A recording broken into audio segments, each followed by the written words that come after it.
আমরা ফের একবার খড়দার দিকে নজর রাখবো। খড়দায় ভয়াবহ ঘটনা। খড়দা স্টেশনের কাছে গাড়িকে ধাক্কা ট্রেনের। ডাউন হাজারদুয়ারি এক্সপ্রেসের সঙ্গে গাড়ির ধাক্কা, লেভেল ক্রসিং এ গাড়িকে ধাক্কা।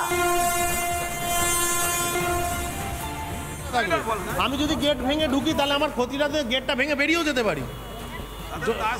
ওরা যদি বলে যে আমি গেট ভেঙে ঢুকেছি, বারে রেল বলছে না গেট ভেঙে ঢুকেছেন, যে সময় সাইরেন বাজছিল গেট বন্ধ হচ্ছে সেই সময় আপনি সেটা দেখুক, সেটা যদি ফল্ট হয় আমার তাকে সেটা দেখাবে তো। এখানে তো দুনিয়ার সবাই লাইভ ভিডিও করেছে। হ্যাঁ হ্যাঁ জানি, এখানে তো আমার রুজি রোজগার পুরোপুরি এটা দিয়ে, আর আমি এটা এতটা ক্যাজুয়ালি করবো, আর আমি এখানে পাড়ার। হ্যাঁ হ্যাঁ প্রবীণ সিংহ।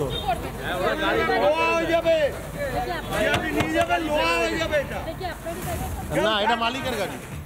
যে ব্যক্তির সঙ্গে কথোপকথন হচ্ছে, যতদূর বোঝা যাচ্ছে এই ব্যক্তি ওই গাড়ির চালক, যার বিরুদ্ধে অভিযোগ গেট যখন পড়ছিল তখন সে ঢুকে আসেন তিনি, এবং গেটটি পুরো পড়ে যাওয়ার পর তিনি আর অপর দিক থেকে বেরোতে পারেননি। রেল লাইনের উপরেই তার গাড়িটি রাখেন। তিনি নেমে আসতে বাধ্য হন, কারণ দুদিক থেকে তখন গাড়ি আসছে। ডাউন হাজারদুয়ারি এক্সপ্রেস সজোরে ধাক্কা মারে গাড়িটিকে। কিন্তু তার বক্তব্য থেকে যেটা স্পষ্ট হচ্ছে, তিনি যেটা দাবি করছেন যে তিনি এরকম ধরনের কোনো কাজ করেননি। তুলিকা এই মুহূর্তে আমার সঙ্গে রয়েছেন। তুলিকা, তুমি যার সঙ্গে কথা বলছিলে তার পরিচয়টা যদি একবার জানাও, এবং তিনি মূলত কি বলতে চাইছেন সেই বিষয়টা যদি জানাও। আশেপাশে কোনো যদি প্রত্যক্ষদর্শী থেকে তাদের সঙ্গে কথা বলতে পারো।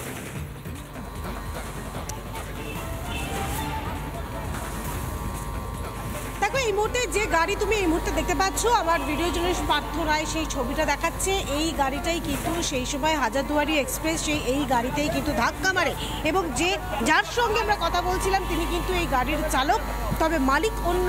এবং তিনি যেটা বলছেন যে সময় সেখানের যে গেটম্যান ছিলেন তিনি কিন্তু ভিতরে ঢুকতে দিয়েছিলেন, অর্থাৎ অন্য প্রান্ত থেকে যে গেট বন্ধ হওয়া সেই সময় কিন্তু তিনি ঢুকতে দিয়েছিলেন। আমি আরও একবার চেষ্টা করব তার সঙ্গে কথা বলার, তার কারণ তিনি সেই সময় গাড়িতে ছিলেন এবং কি ঘটনা ঘটেছে তিনি যেটা বলছেন যে গেটম্যান ছিল, এবং গেটম্যান কিন্তু কোনোরকমভাবেই যে আটকাননি এবং কোনোরকম তাকে আটকানো হয়নি। দাদা, আপনি বলছেন যে আপনাকে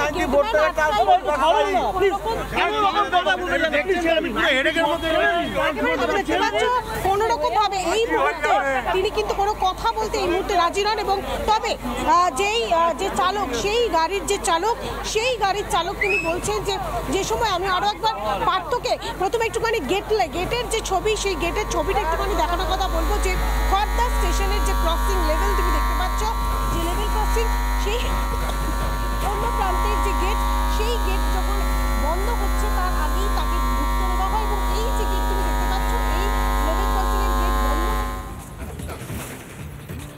আমি তুলিকা তোমার কাছে আসছি, তবে আমরা সেই ছবিটা দেখছিলাম যেখানে বহু মানুষের জমায়েত হয়েছে। গাড়ির মালিক অন্য, গাড়ির চালকের সঙ্গে কথা বলছিলেন আমাদের প্রতিনিধি, এবং তার তরফ থেকে তিনি জানাচ্ছেন যে তাকে কোনো রকম ভাবে বাধা দেওয়া হয়নি, তাকে ঢুকতে দেওয়া হয়, এমনটাই তার দাবি। যদিও প্রথমে তিনি বলছিলেন যে গেট ভেঙে একদিক থেকে ঢুকলে অপর দিক থেকে বেরোনোর চেষ্টা করতেন। এরকম নানা ধরনের যুক্তি সামনে আসছে, কিন্তু গোটা ঘটনার তদন্ত নিঃসন্দেহে হবে। তবে যে ঘটনা ঘটেছে তা ভয়াবহ। ইতিমধ্যে এই ঘটনায় আহত হয়েছেন বেশ কয়েকজন। এই মুহূর্তে আমরা আপনাদেরকে সরাসরি আরো একবার আমি সেই ছবিটা আপনাদেরকে দেখাচ্ছি যখন এই ঘটনাটি ঘটে। আমি আরো একবার তুলিকা, আমাদের প্রতিনিধির কাছে যাব। তুলিকা, আমরা দেখতে পাচ্ছিলাম তুমি যখন কথা বলার চেষ্টা করছিলে কিছুটা ক্ষোভও প্রকাশ করতে দেখা গেল কাউকে। ওখানে কি কোনো বিক্ষোভ দেখানো হচ্ছে?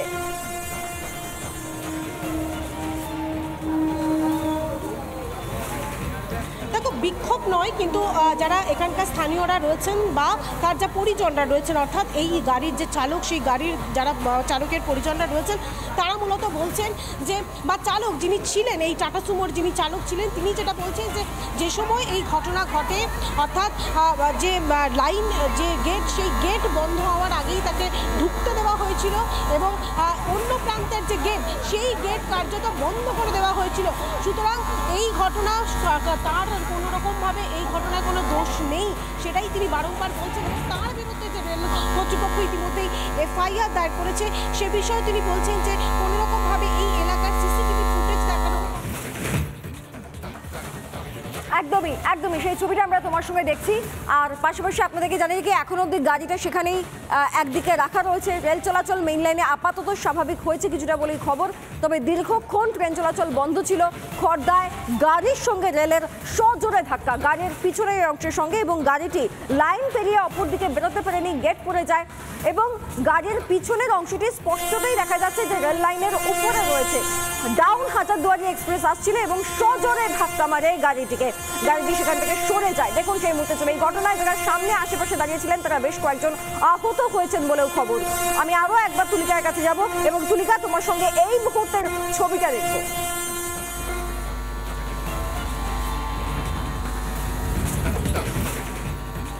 দেখো এই মুহূর্তে কিন্তু ইতিমধ্যেই একটা বচসা তৈরি হচ্ছে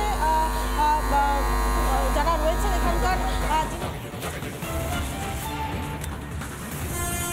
তুলিকা তোমার সঙ্গে আমরা বারবার কথা বলার চেষ্টা করছি, আমি আরও একবার তোমার কাছে যাওয়ার চেষ্টা করব, তবে তার আগে সেই মুহূর্তের গাড়িটা একদিকে আপনারা দুটো ছবি এই মুহূর্তে দেখতে পাচ্ছেন, একদিকে ক্ষতিগ্রস্ত গাড়িটির ছবি, পিছনের অংশটি কিভাবে ক্ষতিগ্রস্ত হয়েছে সেই ছবিটা আপনারা দেখতে পাচ্ছেন। একদিকে বেশ কিছুটা অংশ ক্ষতিগ্রস্ত হয়েছে গাড়িটির, এবং অপরদিকে খড়দার গাড়িতে যে যখন দুর্ঘটনাটি ঘটে সেই মুহূর্তে ছবি। আচ্ছা, যে চালকের বিরুদ্ধে অভিযোগ রয়েছে যে তিনি নিয়ম মানেননি রেল লাইন পার করার সময়, তিনি নিজে কি বলছেন একবার শুনুন। আমি গাড়িটা নিয়ে বিটি রোড থেকে আসি, ওয়াশ করে বাড়ি ফিরবো। আমি গেটে প্রচুর জ্যাম, ওই গেটে দাঁড়িয়ে রয়েছি। গেটটা যখন খুললো আমার সামনে অনেক গাড়ি ছিল, আমার পর্যন্ত জিআরপি ওখানে হাত দেখালো, আমার পর্যন্ত গেটটা ঢুকতে দিল, পার হতে দিল। তা আমরা আসছি পেছন পেছন পার হতে হতে এপার পর্যন্ত চলে এসেছি, সেকেন্ড গেট পর্যন্ত। একদম সেকেন্ড গেটের মুখে যখন এসছে তখন জিআরপিটা আমার বোনেটে হাত দেখিয়ে বললো দাঁড়িয়ে যায়।